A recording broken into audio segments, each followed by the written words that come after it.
জিনিসটা হলো এই, আমরা আজকে যারা ভারতীয় জনতা পার্টিতে যোগদান করছি তাদেরকে আমি যেমন অভিনন্দন জানাই, তেমনই ভাবে সঠিক সময় সঠিক সিদ্ধান্ত নিয়ে ওনারা যে আসছেন তার জন্য ধন্যবাদ জানাই। আজকে যে আসার কারণ, সেই কারণটা হলো সবচেয়ে বড় এটা, সেটা হলো সবকা সাথ সবকা বিকাশের নেতা নরেন্দ্র ভাই মোদী যেখানে প্রথম ঘোষণা দিয়ে এসেছিলেন যে আমি সবকা সাথ সবকা বিকাশ সবকা প্রকাশ প্রয়াস সবকা বিশ্বাস নিয়ে সরকার চালাব। আজকে বিকশিত ভারতের মধ্যে ভারতীয় জনতা পার্টি ঘোষণা দিয়েছে যুবক, মহিলা, গরিব, কৃষক এই 4 শ্রেণীর মানুষকে নিয়ে ভারতীয় জনতা পার্টির আজকের নির্বাচনে অবতীর্ণ হয়েছে। ভারতীয় জনতা পার্টির যে এই যে সিদ্ধান্ত, এই সিদ্ধান্তকে কেন্দ্র করে সারা ভারতবর্ষের জনগণ আজকে সংখ্যালঘু জনগোষ্ঠী ভারতীয় জনতা পার্টির পাশে এসে দাঁড়িয়েছে। আজকে কংগ্রেস বলুন আর সিপিএম বলুন, এই যে দুই দল, আমি নিজে কংগ্রেস করেছি, জিন্দিগি ভর কংগ্রেস করেছি। আমি কংগ্রেস করা অবস্থায় বহু নেতা কর্মী, আমি ছাত্র জীবন হতে কংগ্রেসের নেতা, ছাত্র নেতা, তখন থেকে শুরু হয়েছে।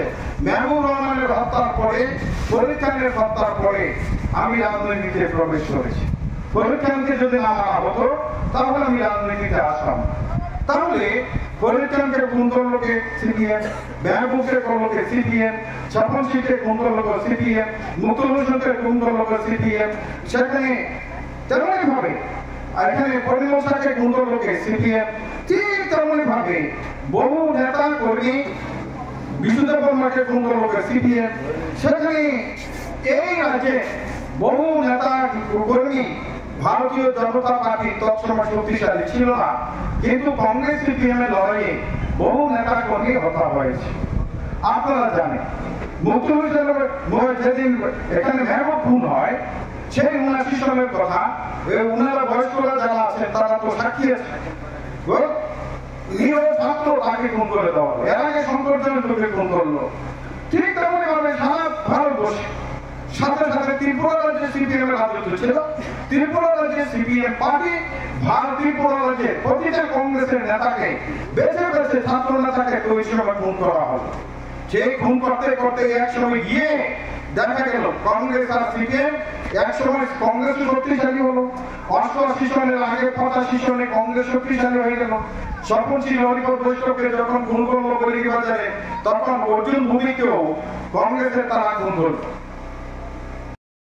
নির্বাচনে সিপিএম এবং কংগ্রেস একটা কথা ছিল যে ভারতীয় জনতা পার্টি সংখ্যালঘু বিরোধী।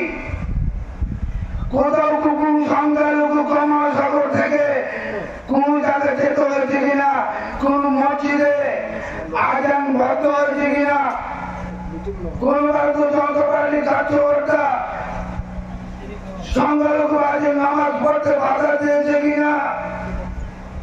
তাই সংখ্যালঘু মায়েরা, ভাইয়েরা, দাদারা এটাকে বুঝতে হবে সিপিএম এবং কংগ্রেসের পশুবাদর আগে তাদের ছিল কবন ব্যায়াম, এখন খুল্লম খুল্ল ব্যায়াম করছে কংগ্রেস। সিপিএম পশুবাদর যারা ত্রিপুরা থেকে সুগম করেছে শাসনের নামে। রাজ্যের সিপিএম জগদ্দলকে সরিয়ে 2018 বিধানসভা নির্বাচনে ভারতীয় জনতা পার্টিকে ক্ষমতা অধিষ্ঠিত করেছেন।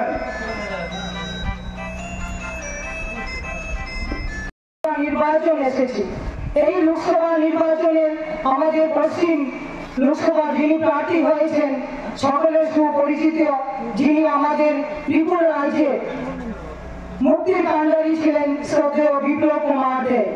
আপনারা সবাই জানেন উনি আমাদের পশ্চিম লোকসভা আসনের মনোনীত প্রার্থী। আজকে জানেন প্রায় 100 জনের মতো আমাদের ভারতীয় জনতা পার্টি পতাকা তলে সামিল হচ্ছেন। এই যে সামিল হওয়া, এই সামিল প্রত্যেকটা মানুষের জনগণের উন্মেষ। আমাদের দেশের যশস্বী প্রধানমন্ত্রী শ্রদ্ধেয় নরেন্দ্র মোদীজি যে ভাবাদর্শ, প্রত্যেকটা মানুষের পাশে ভারতীয় জনতা পার্টি সরকার আছে। আগামী দিন আমরা সবাই যদি মিলেমিশে সুন্দরভাবে একযোগে কাজ করতে পারি। এই কমলাসাগর মন্ডলের 19 নং বুথটি বেশিরভাগ সংখ্যালঘুদের ভাস। তো আমরা সবাই জানি যে আমাদের মোদী সরকারের যে উন্নয়ন বা আমাদের ডাবল ইঞ্জিন সরকার, কেন্দ্রীয় সরকার এবং আমাদের রাজ্য সরকার, মোদীজি এবং আমাদের রাজ্যের জনপ্রিয় মুখ্যমন্ত্রী শ্রদ্ধেয় প্রফেসর মানিক সাহাজির নেতৃত্বে আমাদের ত্রিপুরা রাজ্যের উন্নয়ন দ্রুত গতিতে চলছে। প্রত্যেকটা মানুষের মধ্যে বিভিন্ন স্কিমগুলো বর্ষিত হচ্ছে। আপনারা সবাই জানেন বা সবাই ওই স্কিমগুলো গ্রহণ করেছেন।